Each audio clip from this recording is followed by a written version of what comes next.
Welcome to Let's Talk About Weddings, a podcast designed for couples that are planning a wedding and preparing for marriage. We're your hosts. I'm Jared. And I'm Sarah. And we are 6 Day Films. We're honored to sit down each episode with a wedding professional, vendor, or a marriage expert to ask them a simple question. What advice would you give to every couple that's planning a wedding and preparing for marriage? Some weeks will be super practical. Some weeks will be a little more philosophical.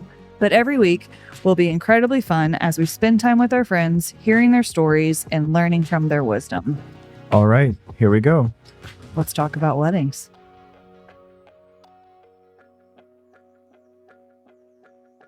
Friends, welcome back to another episode of Let's Talk About Weddings. This is the formal part now. We've been having fun for like 15 minutes, but now we're going to officially start. Yeah. But Kat, thank you so much for joining us today. We have with us Cat Satre, who's been a photographer for how long? Oh, man. If I tell you, that ages me so much.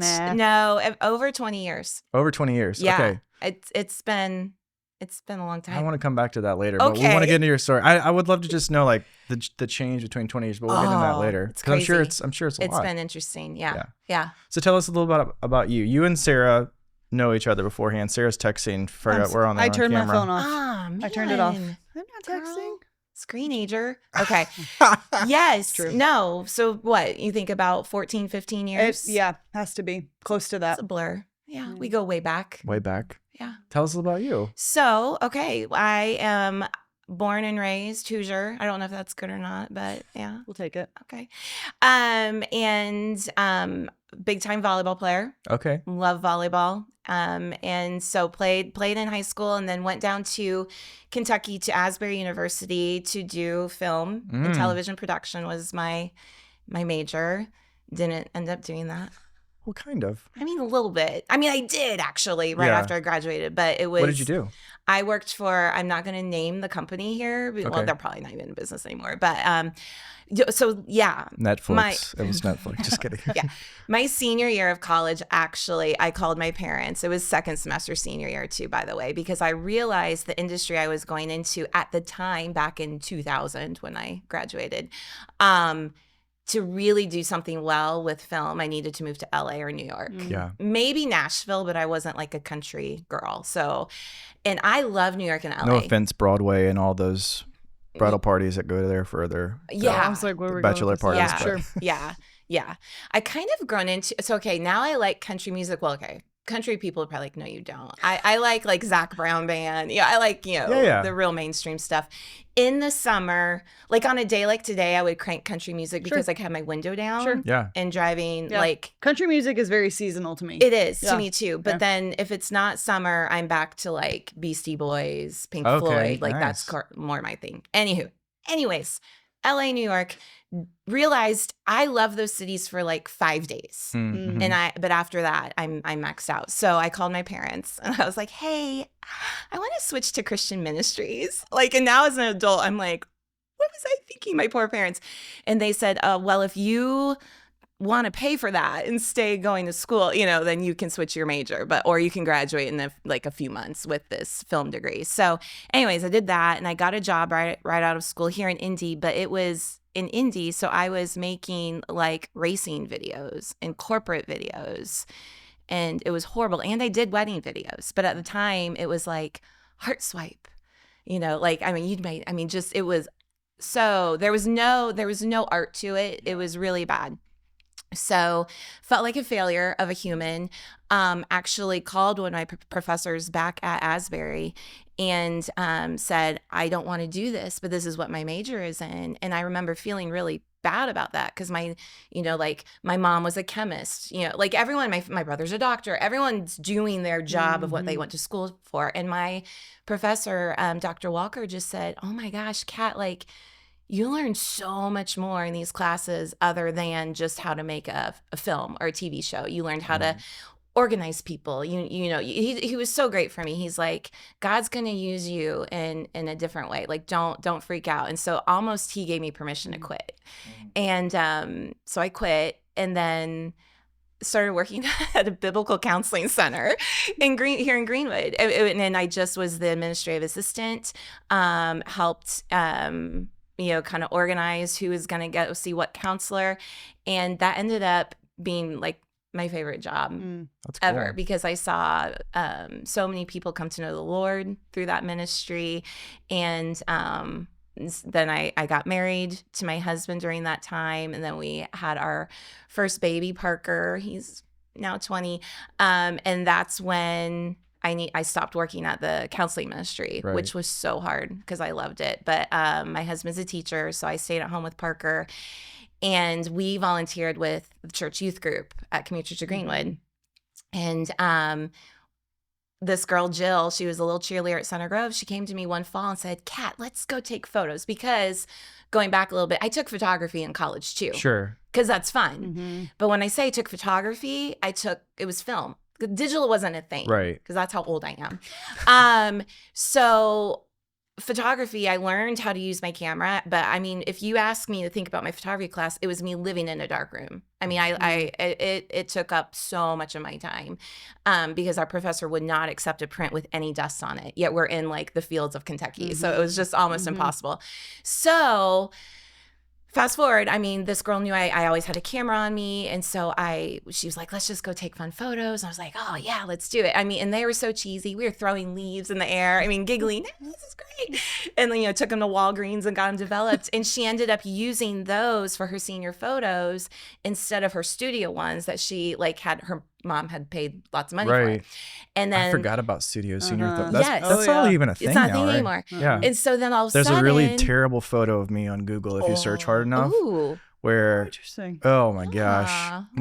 Google. My mom Yeah, please find had that. me go to the studio. Yeah. I forgot all about this. Go to the studio in my Letterman jacket. I've got a golf club, which I didn't play golf. I had golf clubs, but I didn't really play. Because that makes sense. A basketball, which I was barely on the team. A baseball. I mean, I look like Dick's Sporting Goods just threw up all over this person. And it's love it. I was like, oh, this is cool. Yeah, this is great. And then now I look back and I'm like, oh my gosh. It wasn't in a JCPenney's. It was a legit studio, but I don't even think that exists anymore. Yeah. I begged to go to this studio. It's not around here anymore. But, and I borrowed some Gap overalls from a friend. So I'm not even wearing my own clothes in my senior photos. And I'm leaning, like this against a huge white plastic 96. Because that's when I graduated. So yeah, no, it's changed a lot. It's changed a lot, yeah. So all her little cheerleading friends started calling me, literally like, Kat, how much do you charge? And I was like, for what? And they're like, photos. I was like, oh, let's go. Like, I mean, because again, it was film. I was just spending 30 minutes to an hour with some fun teenagers throwing leaves in the air and laughing, and then they took them to Walgreens or CVS and printed them. There you go. So that's literally how it actually started. And then my really good friend Elizabeth was like, hey, I'm getting married and I need you to shoot my wedding. And I was like, no, I'm not doing that. And I joke because I say it was a real wedding. Like it was at the legit. Like it was legit. It was a wedding. I'm like, not doing it. And she said, oh, I guess I just won't have any photos then. Your fault. Right. And talk about pressure. Yeah. And I said, okay, I'll do it. And I credit her to my whole entire career because she had faith in me. And she said, I said, okay, I'll do it. You just please don't get mad at me when I mess this up. And guys, I shot this. I had switched to digital at the time, but I was shooting on like a Canon Rebel with like the kit lens. I mean, like you got to do what you got to do. Yep. So anyways, and I was doing selective color editing. I mean, it was crazy. But at her wedding is when I realized, oh my gosh, kind of what I was saying earlier, like I got to be with her more than anybody. And I love her. And just to be able to be a part of these sweet, sweet, intimate moments of her with all her favorite people and being able to capture it. I walked away from that wedding just like, this is it. This is my jam. Like, oh my goodness. And so my fear just went to like, I mean, I still was nervous to shoot weddings, but it just went to like, and I say this a lot in my blog posts, but I mean it every time I say it, it's an honor. Yeah. It is such an honor to be invited in to someone's special day and that they trust you enough to bring you in to capture it for them. But I love people. And so I not that all my brides have to become my best friends, but I love the connection that it brings you because you've just gone through this really important day with them, that I do feel connected to all my brides, and I love that part of it. But the really cool thing though, just to go back and tell you how God worked, being a media major at Asbury, I had to learn all the Adobe programs. So I learned Photoshop. I learned all the Adobe stuff that I didn't learn being in photography class. And so then you fast forward to my career now, and I knew I still don't know. The programs are forever to be learned, but like I knew what I was doing because I was a media major. So it really is encouraging to me. And I try, my husband works with high schoolers, and they're always like, oh my gosh, what am I going to do with my life? I'm like, you're going to be fine. Yeah, just like, he'll direct you, and you might think one thing's going to be a huge mistake, but just keep going. And then you'll look back and you'll be like, oh my goodness, like that prepared me. Or led me. Yeah. Yeah. Yeah. So, that's kind of a long way to tell you how I got into. That's great. Wow. We're going to be here all day. It's all right. Nothing but time. Got nothing but like time. To talk. That's good. Yeah. That's so incredible. so that was, And then, okay, I'll keep going because, again, I like to talk. So I kept doing all the things. And I bet a lot of photographers who are listening to this would get it. You feel like you're supposed to do all the things. Like, I'll do the seniors. I'll shoot your family. Newborns? Sure. Headshot. Yeah. I've done real estate photography. Yeah. Like and also I'm a people pleaser. So I hate saying no. I've gotten so much better at saying no. I'm so proud of myself.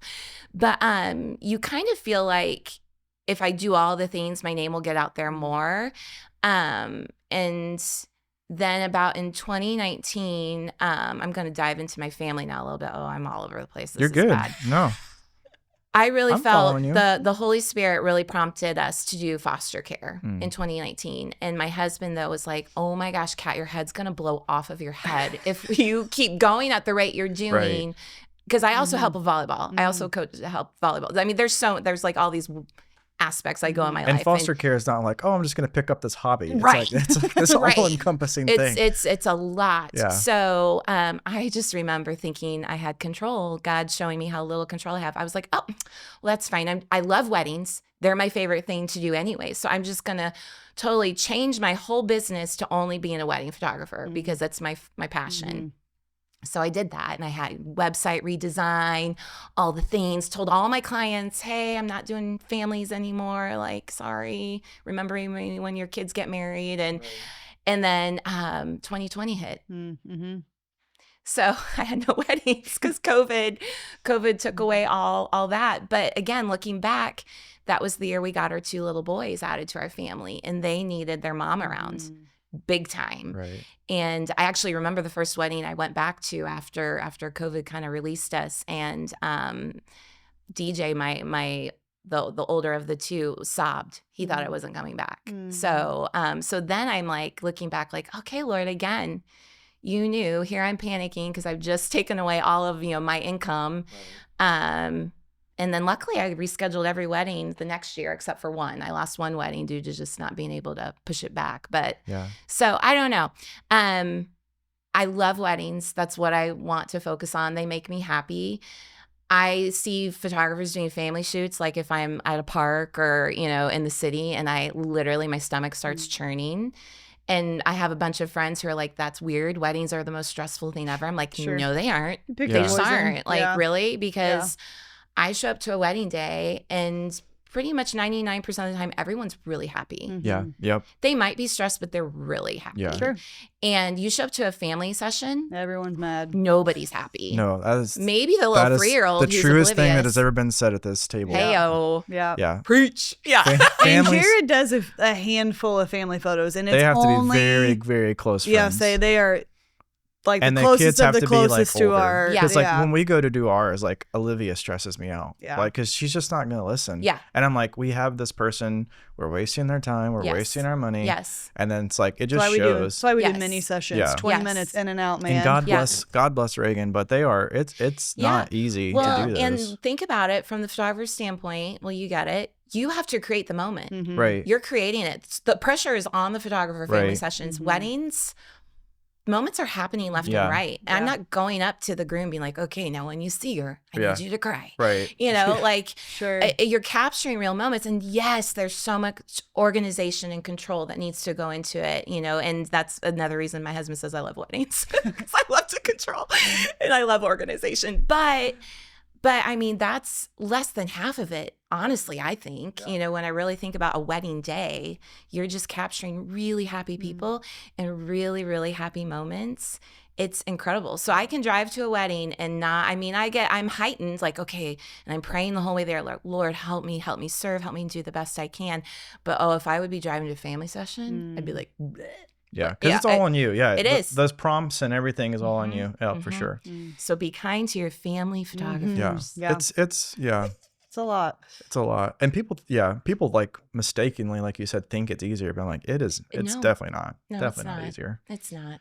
So tell us a little bit about, you know, you mentioned you've been a photographer for 20 years. Oh. Having 20 years of experience in doing weddings and Right. kind of starting small, because we started a very similar way. Yeah. I had a roommate that was like, will Yeah. you film my wedding? I was like, absolutely not. That sounds terrible. And then we... Well, I mean, it's like you said, like your friend that was like, I credit her to like what I do. Yeah. I'm like the same way with Yeah. Steven. Like Yeah. he was like, saw well, then we won't something have in a- you Saw that something. yeah. He's like, well, we won't have a video. And I Oh, was like, it's- well, then, okay, well, I got to do it. And then we started Right. doing it, and you know, the rest is and it's history. But awesome. So thanks, Yeah. Steven. Yeah. yeah, thank you, Steven and Savannah. Stephen and I watched that. Elizabeth. I watched that. I Yes, found that on a hard drive like 2 months ago and watched it. And I was like, oh my gosh, what were you doing? Like, so like, Yeah. just like, but they love it. So that's good. Yes. But in those 20 years of like doing this, you know, a lot of weddings over that time, how many weddings do you think you've done total? Probably. Oh, you know, someone posted their wedding total the other day on Instagram. I was like, what? I really don't know. I shoot about 20. Well, I shoot about 20 now a year. Yeah. I was up into the 30s. Yeah. And So probably 200-300. Maybe, but in Yeah. the beginning, I wasn't doing a ton. I mean, I've been doing it a long time, but it wasn't. Yeah, it's 400 or 500 probably. I was gonna say yeah. way more than Yeah, that. way more than that. I don't know, a lot. So, you're a seasoned vet. What are some of yeah. the changes that you've seen, and whether Oh. weddings or like photography trends or those kinds Oh. of things over the years? Well, the thing that I personally see the biggest challenge for me is when I started, social media was not a thing. Right. So you truly were shooting for your people, which is so sweet. Right. And when I meet with my client, I try to meet with all my clients 3 months before the wedding just to talk through the day and try to get a feel for what they want. And I even say this to them, like, hey, I love detail shots of like your shoes and perfume because I like that. And honestly, to get published in like Martha Stewart or something like that, they want a lot of detail shots. They don't want a ton of people, which I got into doing photography because I love people. So it's interesting to me how you have these trends of like what you need to shoot for to be published or what you feel like you're supposed to be posting now on Instagram might not actually be what your clients want. Right. And I had a client once say, I don't want pictures of my stuff. She's like, she goes, I don't need pictures of my things. I want pictures of my people. Oh yeah. And then I'm like, sure, I love it. And then I go to her wedding and she was so crafty. She made all the little boutonnieres, the bride did. And I was like, trying so hard not to take pictures of things. I was like, I gotta do it. It's too cute. But so I feel like social media, it's interesting because it wasn't a thing, so I didn't have to shoot for it, which was really nice. But then social media is what drives my business. Right. Yeah. It's a double-edged sword. Yeah. Yeah. And then social media is what makes me feel like I'm failing. I literally, oh my gosh, I literally almost posted this, but then I like pulled back. I was like, I was having like a good day. Like I got home from a trip, proud of the work that we had done. I get on social media and immediately like I'm not content with what I captured, or not content with what we made, or not content with it. It's like how quickly we go from like I'm enjoying my life, I feel fulfilled with my work, to comparison and that whole thing of like, well, I suck and everything else everyone else does I need to is buy so all much new better. gear. I need to do all the new Yeah, or just maybe get out entirely. Yeah. It's Yeah, like, sure. this is passing me by. I question all the time. And okay, let's go here. Look how old I am. When I started, I was the age of the brides. Right. I am now the age of the moms. Like the wedding I just shot, gorgeous wedding up at Sixpence, stunning. Everything was incredible. The mom of the bride is one of my best friends. So like I've shifted to that, which my son Parker, who's 20, he shoots with me sometimes when he's actually home.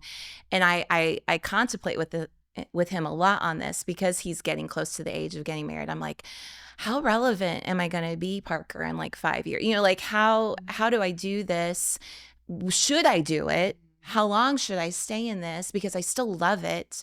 And sweet Parker, he was like, man, like, you're good. He's like, it doesn't matter. Like keep giving it your all. Yeah. I mean, even sometimes now it's like, I feel really old. Yeah. Oh. Feeling old is not necessarily the thing. It's more about like the relevance, keeping up with the trends, because video is always changing. Yes. Like photos, like, and I've tried to really do a good job of being like, we are going for classic elegance, nostalgia, things that you're gonna like when you're 20 years older.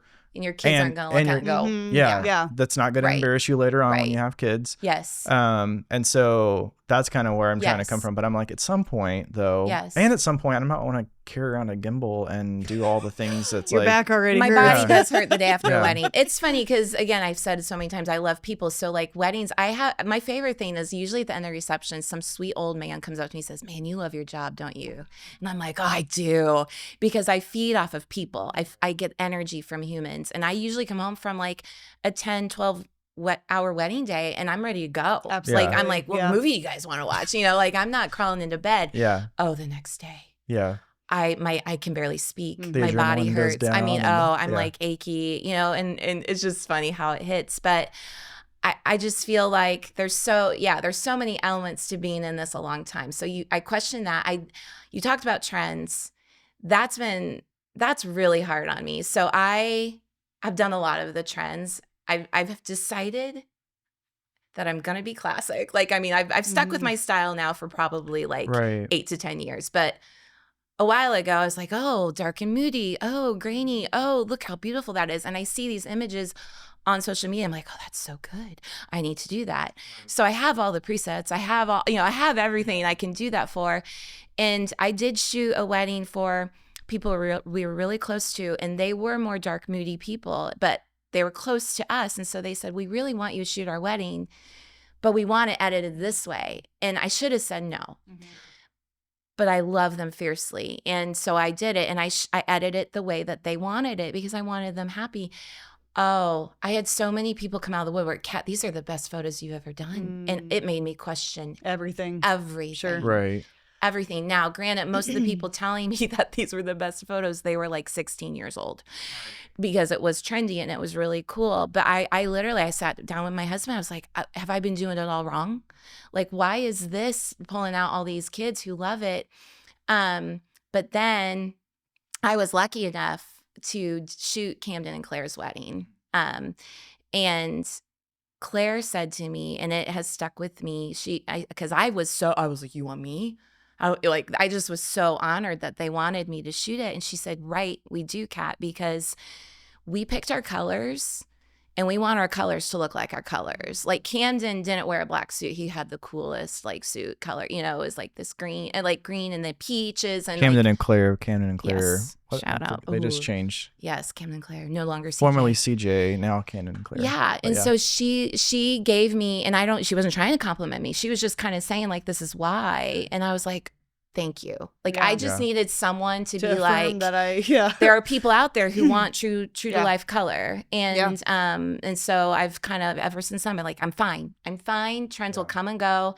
Kind of like what you just said. I want the kids to be able to look at their parents' wedding photos and not be like, why are you orange? Right. Yeah. Now I will say though, the trend that and this is a hot topic in the photography world, the blurry trend. A bunch of photographers are like, why do you want it blurry and grainy? That's what we fought all these years not to have. And yes, most of my pictures are not blurry and grainy, but the freedom that comes from that, like when I have like a blurry shot that's come out when they're running, and just to be like, oh, that does evoke some emotion.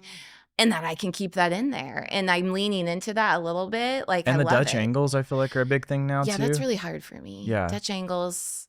For those that don't know, Dutch angles where you literally take the camera and typically you want horizontal, vertical, or you want straight horizontals, and straight verticals, and you just tilt it on purpose.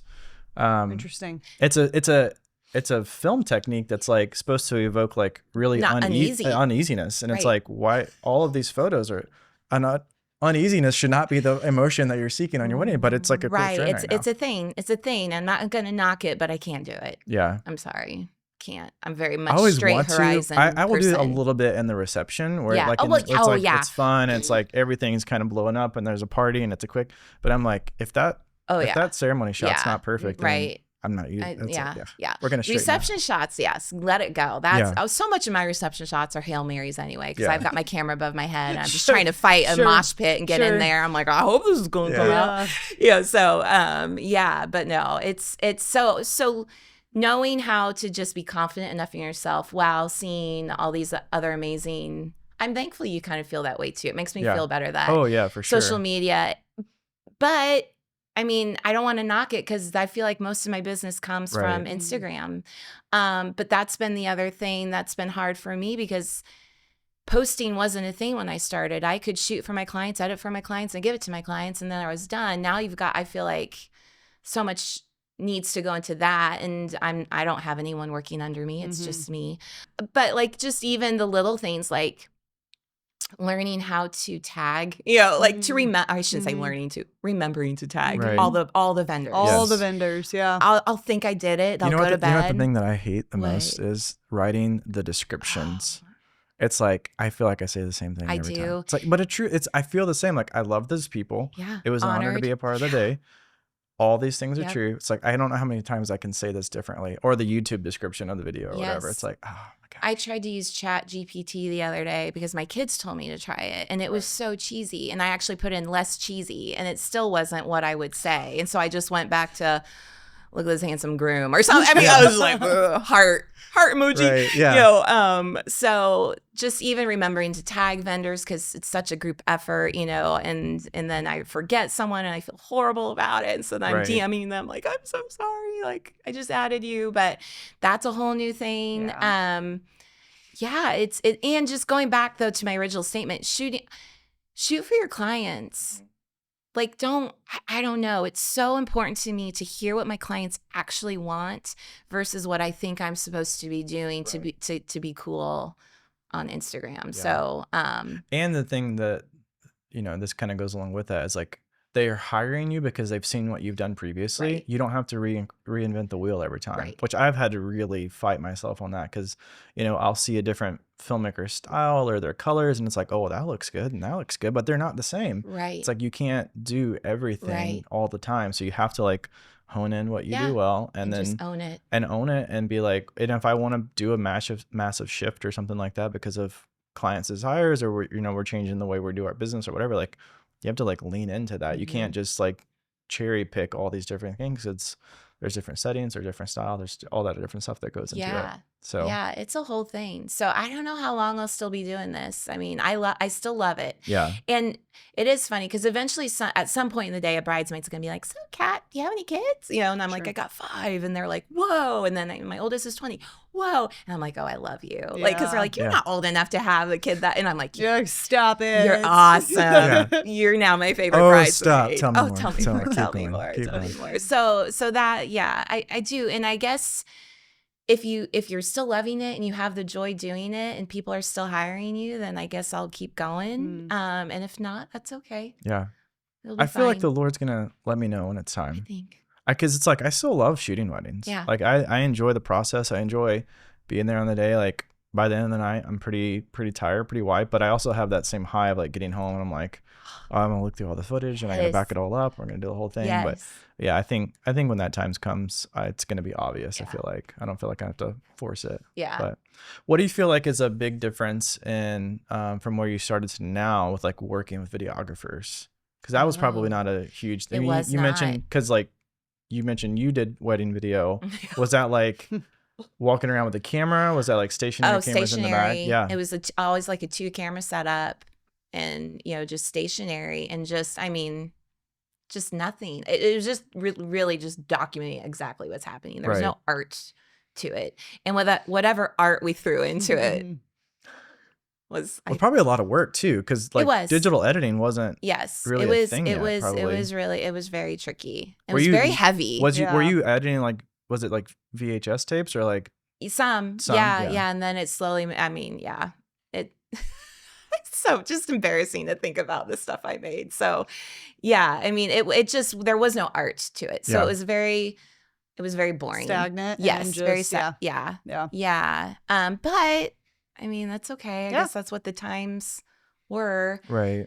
Very heavy though. The equipment was just huge, cameras. I mean, that's what I think. I mean, I know it can still be heavy for you guys too. I see all the get-ups you guys have to wear. I'm like, Yeah. dang. Yeah. Well, we try to keep it minimalistic, Yeah. but some people are like Yeah. bringing in. So, but I feel like when I really did start shooting weddings, a long time ago, video was not as much of a thing. And then I don't know, it's been like, I feel like the past 10 years, it's been. Yeah. I would say, 10 and then kind of really ramped up. Yeah. The easier that cameras got to work with, the more that Yeah. it kind of ramped up. I love when there's a videographer with me because, and I always talk to him before that, we get started. I'm like, hey, like if you ever want something, do it. Yeah. Because honestly, and people, I talk nonstop. Imagine me directing a wedding. Okay. I'm like, go, go, go, go, go. And I always want to be working my hardest. I don't want to take a lot of downtime, but then my brain might freeze up. Yeah. I'm like, go over there. So I love when like a videographer might swoop in and be like, hey, can I get this? I'm like, yes. Right. Because then I have time to think, get a side shot of whatever they're getting because it's Right. glorious. Right. I try really hard to get a lot of movement just for my video. And I always say, okay, even if you're standing there, sway, movement's good for video. I really have never worked with a bad videographer because I want to be a team. I think we are a team. Right. So I love just when they're like, okay, we're going to be here, we're going to be there. And, and I always apologize for it because I'm like, at some point I'm going to walk in front of your camera. Mhm. Right. It And they're so happens. sweet. They're like, Yeah. oh, we have 3 going. You'll be Yeah. fine. Yeah. So I had one wedding out in California, which this makes me sound cool. I don't travel that much. Right. And when I do travel, there's a connection. It's Sure. not like someone's like, look at this girl in Indiana. Yeah. We're going to fly her out to California. That's not how that worked. But I did. I went out to California. It was a gorgeous wedding. The videographer planted his tripod in the middle aisle, but not in the back, like up at the front. Oh. And then the videographer himself, who was wearing a bright blue polo, Sure. stood on the stage with the bride and groom and they were in every shot with his other camera. That's the only time I've ever been like, what? Well, you never worked with us either, so typically that's kind of how we do things. Yeah, right. You're wearing a bright blue. Yeah. Standing Sequins, yeah. there. Yeah. And the poor bride after the wedding, she walked down the aisle and rather than like hugging the groom, she whipped around to me and she goes, was he really standing there the whole time? Oh, Those were that's a her first bummer. words to me. Ouch. And I was like, I can Photoshop him out. So I did. I left him in a few just to remind Just to her remember. that I was Photoshopping him Yeah. out of every picture. It was more Yeah. like, hey, remember me? I Well, did this. How for long you. ago was this? Oh, this was So it wasn't probably like where it's like now where you can do the the AI. No, the AI no, it was generated stuff. hours of Photoshop. But it was a long time ago. I also I'm really dropping things here. I also shot at the Biltmore's here in Indy. Yeah. Biltmore once. In North Yeah. Carolina? Yes. Okay. Wow. Right. Again, someone I knew from college. It wasn't like they're like, well, look at this random photographer. Let's fly her out. It was a friend. But I wanted so badly to have the picture of them in front of the mansion, Mhm. which they got married on a mountaintop on grounds, but like Sure. it went in front of the mansion. And so we went there and it was like, I describe it like Disney World, like just so many tourists in the background. Oh, yeah. And I wanted a photo Sure. of the bride and groom where it looked like it was just us. Yeah. Never spent so much time in Photoshop, but I did it, guys. I did it. Nice. So yeah, Photoshop, but so much better now. I didn't with realize. AI. I guess I didn't realize that was a tourist trap Oh, big area. time. Yeah, thing. like shuttles dropping off people in bright colored T-shirts Yep. with their Oh, little yeah. digital cameras I everywhere. think the Louvre, Oh. they I've do never been- guided tours. They do like. I don't think I've ever been in North Carolina now that I think about it. Oh, That's it's- sad. That's really sad. Really? You need to go to the Outer Banks, dude. Yeah. Pretty okay with it. Oh, well, it's because you've never Oh, been. You that's know, you're missing. It's fair. OBX, man. Yes. I wish I don't know. I don't want to say this and make people feel bad if they don't have video, but I was Right. saying earlier, like video evokes such emotion when there's movement and there's sound and words. And I love photos. I love photography, but I think video just brings such a Yeah. cool element to the day. So Absolutely. I love seeing how people shot stuff where I was at too. I love Right. seeing their angle and their creative eye to it. I'm like, oh, that was so good. Yeah. So Like, I tell people all the time, like, you're going to walk away with 2 things. yeah. 3, spouse, pictures, and video. Like, if you want to be able to, like, enjoy this, what you got, then yeah, I Right. think you have to invest in those 3 things. And I'm obviously a photographer, but when I watch the wedding films, even of weddings I don't know, I'm like, oh, like there's something to Right. movement, music, words, like sound. The story. I mean, of even that like too, yeah. Camden and Claire sent out their teaser for this wedding that I was working till 2 a.m. last night on. And it's funny, like, I'm like, ooh, if I clip all this together really quickly, because I shoot like psychotic human, like I could make a one of those. And I just seen the teaser, I'm like, oh, if Izzy looking over her shoulder and laughing, that they threw that in there. Like, Yeah. and it was so good. Yeah. Right. The slow-mo, like, Yeah. ha, and I have the ha, Right. you know, like it's interesting to me. So I'm always just like challenging them to add that. I just think it adds so much. Yeah. So much. The in-between moments. Yeah. Yeah. So anywho. That's one of the things that I've been trying to do a lot more with our stuff is like leaning into the candid and leaning into the it's not all going to be perfect. It's not all it doesn't have to be like this big stage like Vogue thing, because I think in like 20 years they're going to like the genuine stuff more than the stage Vogue thing that was like because real. Yeah, absolutely. Yeah. Well, I do want to go back a little bit. So you mentioned kind of going through the whole foster care and all that. That was a pretty major movement. So like what kind of like led you guys down that, not that this has anything to do with weddings. Right. No, thanks for asking, because I'm so passionate about it. So, okay, I went to Russia in college for a summer and doing film. We made videos for the Salvation Army and the work they did there in the orphanages and with the homeless. And I flew home from Russia next to a young couple who had just adopted a little girl from there. And it was a long flight. And so I got to know them really well. And they were just sharing their adoption story to me. And I thought, whoa, I want to adopt, like junior in college. I'm like, I'm going to do that. Like, that's awesome. And then also seeing like the orphanages in Russia was really, it's sad. It's hard. So that was kind of always on my radar. And then, when I started dating my husband, I was like, FYI, I'm adopting. Like, so if you marry me, you're adopting too. Like, it was just kind of like, and he was like, okay. Sounds great. And Jamie's much, he's just, I am. Think like surfer. Yeah. Oh, really? That's just not what I was in my head at all. Just happy. Yeah, this, like, Yes, I just all the think time. of like, He's a teacher here in Greenwood, teaches at Greenwood Christian Academy. He's a PE teacher, but he also teaches a class called Gone Boarding, where the kids build surfboards, paddleboards, snowboards, skateboards, and then they go do it. What? So every winter we take them out to Huntington Beach and do surfing out there. And we meet with Red Bull and the owner of Vans and like all these surf companies.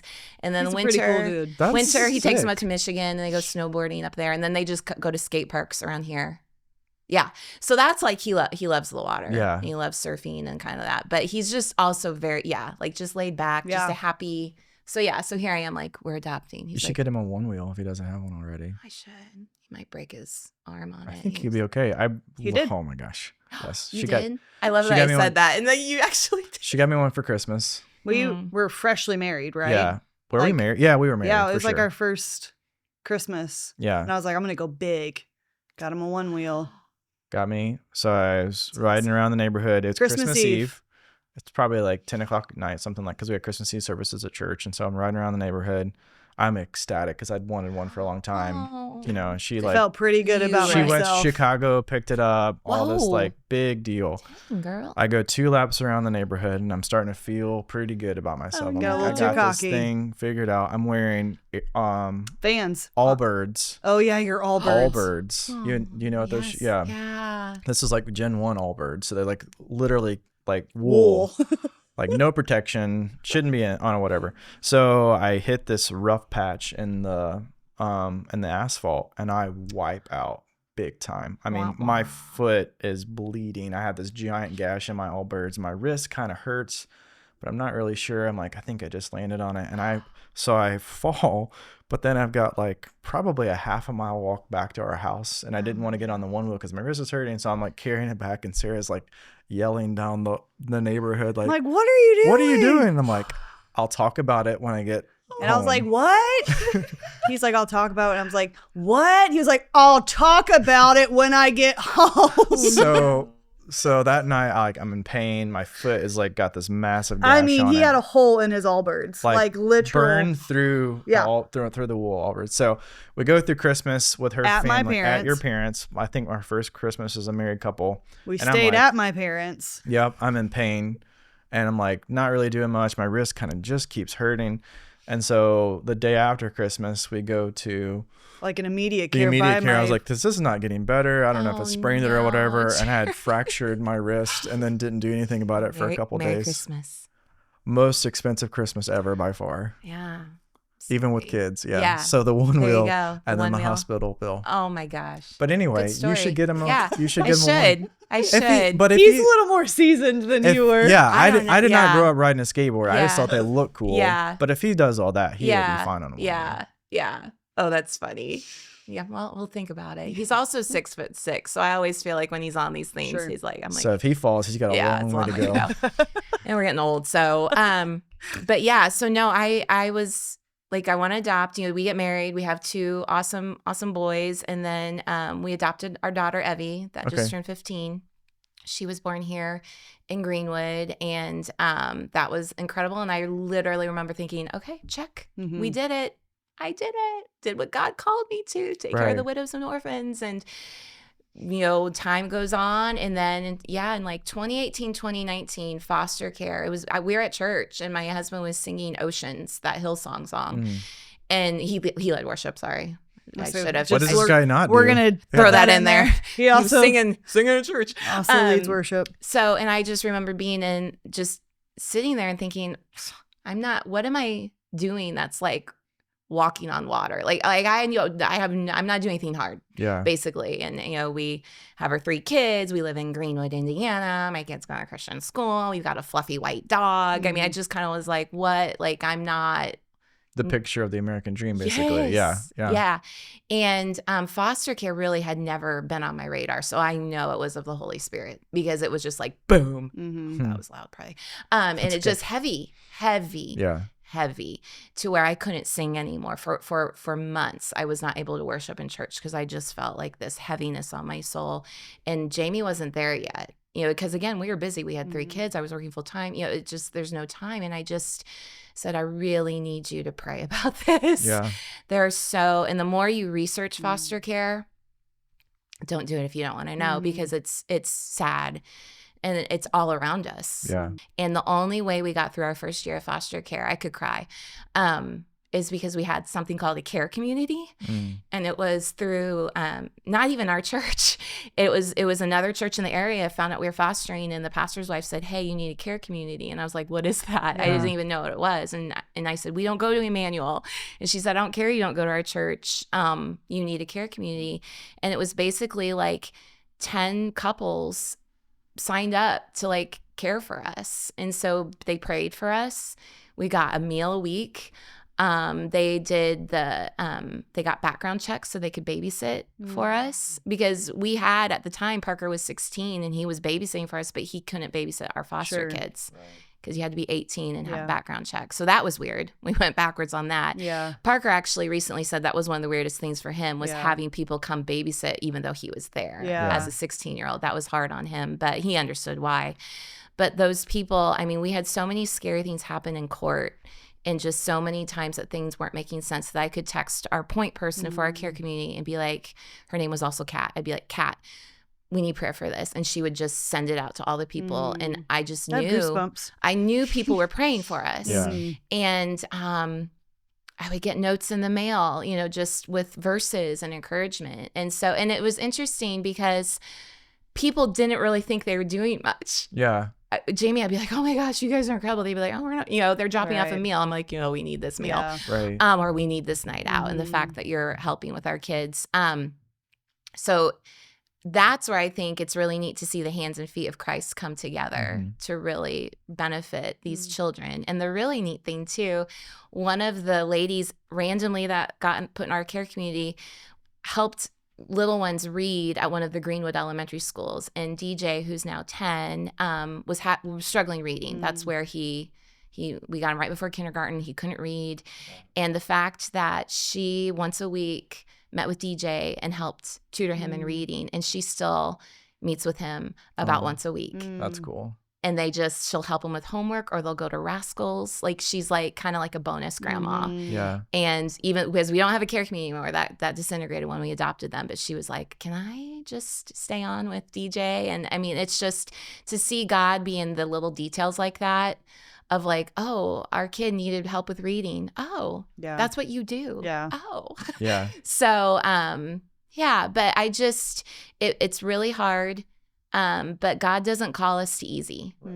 And we had a lot of Christian people questioning us more why we were doing this, because we do kind of live month to month, adding more kids to our crazy life. It wasn't logical. It didn't make sense.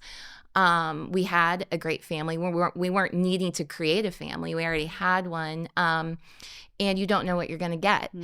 So we did. We had a lot of people from the church questioning it, and a few in like not a nice way, almost like we weren't being wise, or what were we going to do to our kids? Like, well, what about Parker, Finn, and Evie? What's that going to do to them? And I said, well, I hope it's going to show them that their parents want to really live out the gospel, and it's just not words. I hope it'll make our faith real to them. I hope that people will see that we're trying. We fail every day. We fail so much, but we're trying. Right. So that kind of shut them up when I would say that. Yeah. Absolutely. Yeah. That works. Yeah. So no, it's a thing. If anybody wants to ask me about foster care, I'm your girl. Like, I'm very, very passionate about it. I think it's a need. Thank you so much for listening to the Let's Talk About Weddings podcast. It truly means the world to us, and we hope you find it helpful as you plan your wedding and prepare for marriage. Even with all the great advice you're getting from different wedding pros, we know that every couple still has the same problem, no matter who they are, what their wedding day looks like, or how much time you spend planning. It's the blur. Blur is the enemy. You spend all this time, energy, and money creating a beautiful day, and it literally flies by. That's where we come in. At 6 Day Films, we create timeless cinematic highlight films that tell your story and slow down the blur. If you'd like to chat about us joining your wedding day, please visit our website, 6dayfilms.com. That's the number 6, THDAYFILMS.com. To find out more information, check out a few of our films and fill out the contact form. Now, let's get back to our conversation. You can move Big Bluey if you keep stepping on Bluey. Oh, I wish Big Bluey could like just sit over here with me. I actually watch Bluey without my children. It is calming. when I get really stressed, I turn Bluey on, and that's our nighttime show. Bluey's the best. I actually, and my husband is this PE sports guy, and I was like, Jamie, you have to watch this show. And I turned on Baby Race for him to watch, and I looked back at the kitchen island, and he was literally like, "Oh yeah, I've sobbed." Like I was like, that's the most beautiful thing I've ever seen. Yeah. So like, they just have such a way of like. I was very postpartum with Brooks when I watched that show, and telling stories that like the kids have no idea the context, but it's not like the thing where a lot of cartoons do, where it's like they're throwing in adult themes to make, but it's like they're throwing in adult themes, but they're genuine and they're sweet and they're pure, and it's like, oh, I'm a 4 and a 2-year-old. I'm feeling that for real. Like that's my reality. I tried. My sister-in-law, I was like, oh my gosh, Katie, you have to watch this cartoon. I was like, it's my favorite show. I mean, literally all 5 of my kids could be here and be like, oh yeah, mother's favorite show is Bluey. And she started watching it, and she was like, Kat, I hate it. And I was like, you're what? Like, and she said, I feel like I'm a failure as a mom. Oh yeah. I could see that other side of it. Because these parents are so incredible. I was like, Katie, they're cartoon dogs. Yeah. Like, you're good. Like, you're getting their best 7 minutes of the day. She was like, I feel so bad. Chili's doing all these things. Sure. And yeah. So anyways. Well, Kat, thank you again for sitting down and hanging out with us. One thing that we like to ask every person that we get to interview is, if you were sitting down with any couple, and we know that you only take on a certain amount of weddings a year, so you can't work with everybody, but if you had the opportunity and to give some like general advice, you know, you've been doing this for quite a while. Yeah. You've got, you know, an incredible marriage. Your kids are going to be It's good. He sounds awesome. By the grace of God. Oh, he is awesome. I'm the problem. I don't know about that. But you've been to counseling. No, I'm just kidding. If you could sit down and across from anyone that is planning a wedding, preparing a marriage, so an engaged couple or very close, what are a couple pieces of advice that you would give to them in that season of life? Yeah. So we actually we're talking to a couple that are about to get married, and my husband gave this advice. So and I agree with it. So we have some friends that do a lot of counseling, and when he does someone's premarital counseling, because like that's a thing, right? You get your premarital counseling. We did it. That's what you do. Especially if you're in the church. That's what you do. Well, this guy, I love it. This pastor does one premarital session with you.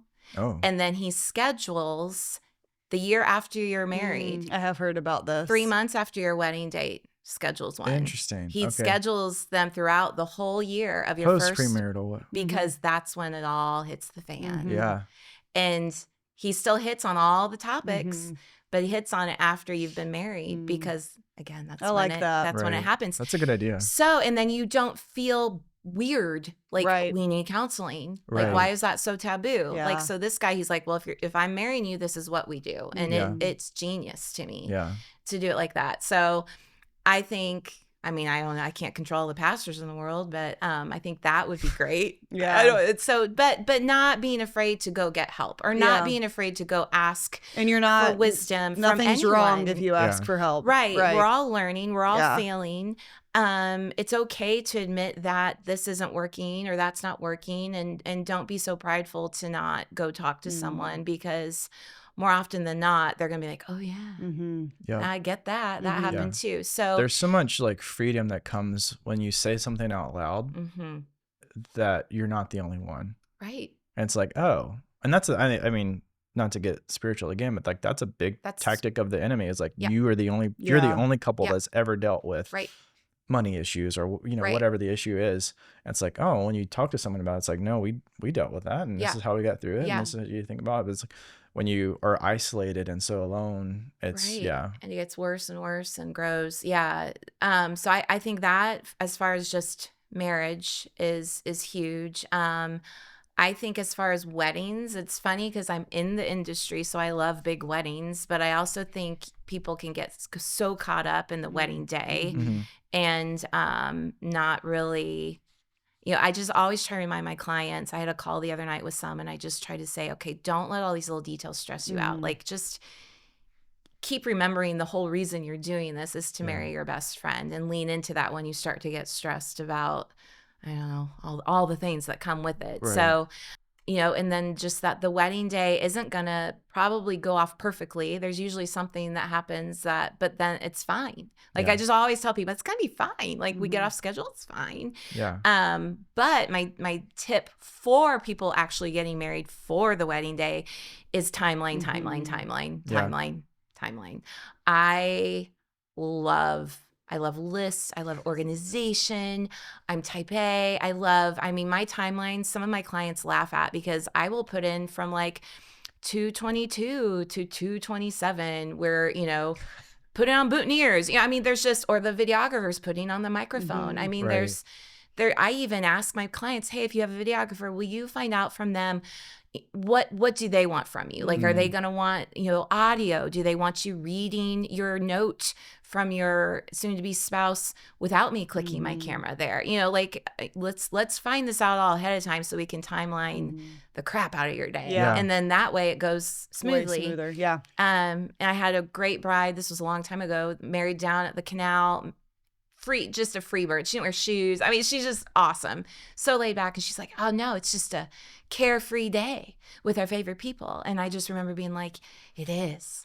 But if we don't figure out how those people are going to get from this spot to the brewery down the street for your carefree reception, it's not going to be carefree. Yeah. We got to Right. timeline this out. So, and then just communicating to all the people.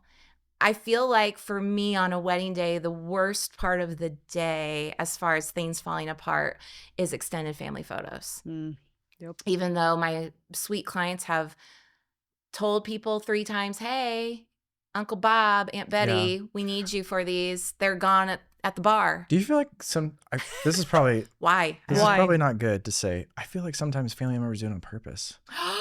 Do you feel like that? Ooh. Like, Let's like, deep dive into that. I feel like sometimes I'm like, you're just acting like a. Yeah.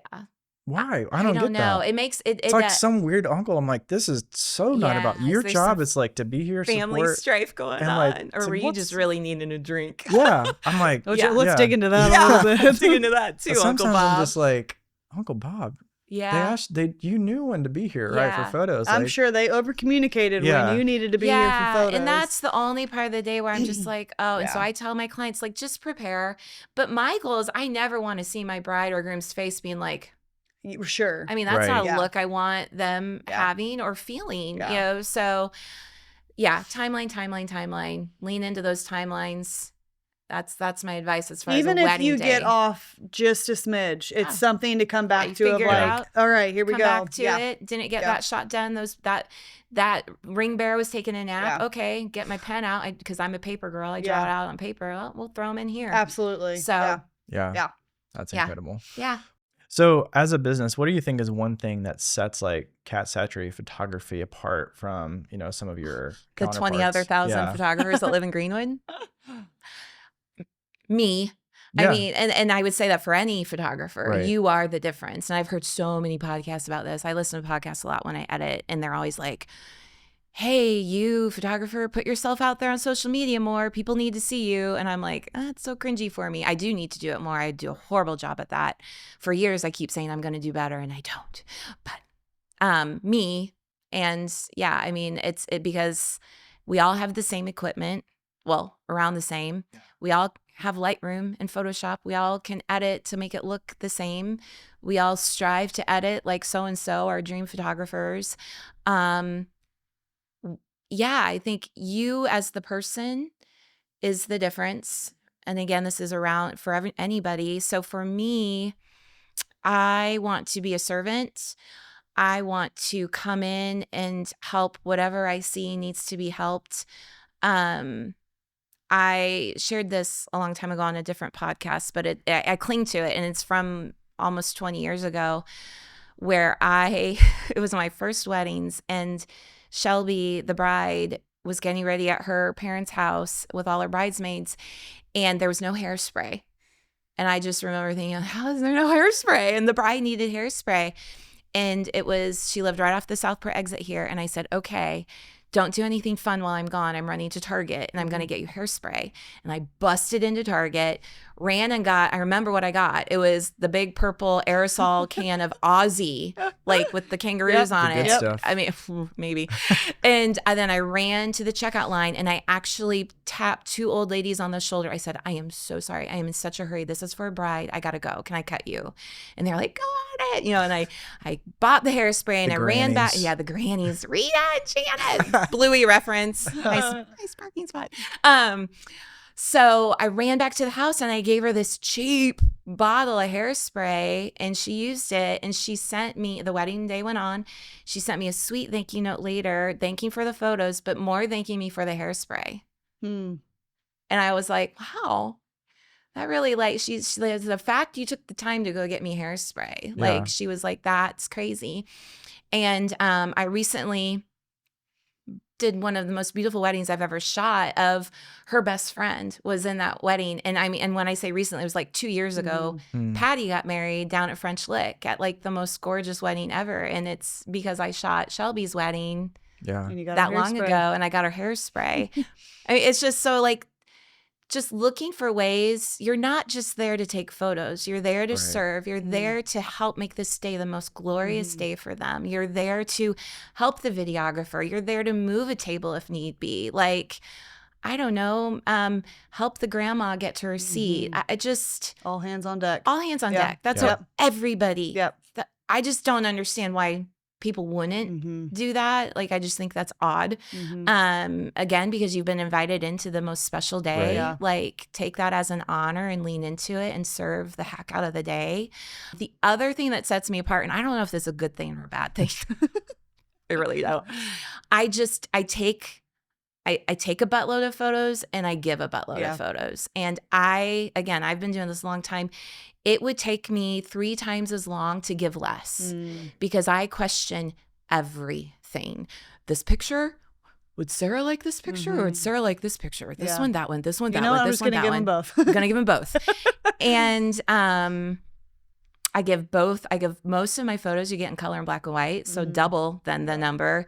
But that's because it's easier on me because I used to not do that. I used to be like, oh, this picture is so black and white. And then without fail, my sweet bride would reach out to me 4 months later and be like, hey, picture 224. Can we get that in color too? And I'd be like, get that in color too. I need to say this correctly. And I'd be like, yeah, but then I'm pulling it off my external, Right. It's easier for me to You're just like, give I gave both. that to you in black and white because I messed up the white balance. Yeah, right. It's easier in black and white. Oh, if all my galleries could just be black and white. That's the one problem of editing classic true to color. Yeah. It's actually harder because you're really trying to make sure the colors are real. Right. And that green shadow cast that's coming off of the grass onto the Yep. Yeah. Anyways, I digress. So I give a lot, but again, like I have story upon story of my clients loving the photos I almost deleted. Or I did this wedding and the bride reached out to me a couple months later and she said, Kat, the photo you took of my grandpa sitting with his arms crossed with his program rolled up in his back pocket is my favorite photo of the entire gallery because that is how my grandpa was because he just passed away. Or last October, I remember I was culling through a wedding and I had a second shoot at this one and the bride was just hugging guests outside the church. Bright sun. Nothing was beautiful about it. Nothing. It was bright sun, harsh lighting, hugging guests, just nothing. You know, my second shoot was just capturing stuff. I literally remember culling through, keep, delete, just trying to tell the day. Like, I don't know these people. Right. And one of the pictures that was saved, the guy she hugged died in a car accident the next week. Oh, wow. And she wrote me, I can't believe you got this photo. I cannot believe I have this photo. Wow. So I have story upon story upon story like this happening to then where here I am looking at wedding photos going, this one, that one, this one, that one. And especially when it gets to reception. Right. You would think that would be the little amount of photos. Oh, no, that's when I'm questioning the most. I don't know who that person is in the corner. Right. I don't know who that person is. At least with the bride, I'm like, okay. At least they were important enough to invite to the wedding. Yeah, those are their people. So anyways, I give a lot. Yeah. And I tell this to my clients when they're looking to hire me. That's one of the first things I say because it could be overwhelming. And if you don't want a lot of photos from your wedding, they do not hire me. Yeah. Don't put me in that spot. Yeah. I don't want to put you in that spot either to be Right. overwhelmed. And again, there's 20,000 of us in a 10-mile radius. Right. So go find somebody else to do it. Yeah. But yeah, that's kind of, I think, the two things I would say kind of set me apart. Yeah. That's Lots incredible. of photos and serve. Yeah. I love that attitude. And I love that mentality too of like the team of like we're all, and those are the best photographers to work with because like we're all here, we're all getting paid to capture this day. It's not like this. We're not against each other Yeah, here. we're all on the same team here. It's not about us. Yeah. Oh, absolutely. Yeah. For sure. It shouldn't be. Absolutely. No. Sometimes it feels like that. It's not, but- I know it shouldn't be. Yeah. Right. But no, that's incredible. And I love that the whole mentality of just even culling through the photos of like, I don't know what's good because you don't like tragedies happen and things and there's little like what's important to you the day after the wedding might not be the same thing that's 6 months, but you have both and you can, and those photos are gonna, mean different things to you in 20 years. Right. So yeah, that's the cool piece of that. Yeah. Well, Kat, thank you so much for coming on and having this conversation with us from, sharing your story to foster care to just your expertise and years in the industry. It's an honor to sit down with you. I hope we get to work with you very soon. We are getting to work with you very soon, so I'm excited about that. But if people are looking to connect with you and your business, what's the best way to reach you? Well, to see Instagram, I think would be the best. It's just Cat Satre Photography. Have you heard of Instagram? Instagram. It's a thing. That's where I feel like I'm the most active. CAT. Yes. Oh, guys, it would be so much cooler if it was a K. Oh no, I like It C. would be. No, you're just being nice right I'm now. not. Cat with a C makes me think of the animal. My name it's Well, Catherine with a C. To be perfectly honest, I'd never think animal. Really? Yeah. Thanks. Because I'm a dog person. I mean, cats are fine if they act like dogs. Sure. Most of them don't though. Right. If they're always happy to see me, then I'll like your cat. But Right. anyways, no, it's Cat Satre, C-A-T, and then the last name is S-A-T-R-E. It's usually Satra, party of seven. Yeah, they never get it right. Cat Satre. Yeah, welcome to our Photography. life. Yeah. And then my website is where if you want to hire me, go to my website, catsatriphotography.com. Right? Yeah, that's it. I think. I have a Facebook business page. It's not very active. Have you made your way to the TikToks yet? Guys? No. I can't do We're it. not either. I mean, we're on there, but I post so infrequently. You're on there though. Oh, look at you. I have I it. literally hate TikTok. It's on my phone. Yeah, I hate but TikTok. I don't do anything on it. Yeah. Should I? And I'm not on Pinterest. I don't do anything. I mean, there's so many There's things no I place could for be. video on Pinterest, I don't think. Okay. So we're not Yeah, there. there's a lot I could be. Really? On Pinterest? Yeah. That's interesting to me. Yes. I mean, a I lot. get it. There's a lot you can do. Just Huh. people will go and want to click on a picture and they'll be like, Sure. oh, Cat Satre. I've not looked at Pinterest in probably 15 years. So Oh. I look at a lot because that's where I get my recipes, but I never even thought to do Yes. that. That's recipes interesting. and then the covered porch. I've been on there a lot looking at covered porch photos Sure. for inspo. Naturally, yeah. But until you're on to the next project. exactly to make me happy. So yeah, no, Instagram. That's awesome. That's where I'd say to go. But go to my website to actually contact me. I mean, you can DM me, but Yeah. I want you to email me so I can send you all my things. Right. A That's welcome and incredible. pricing packet. It's great.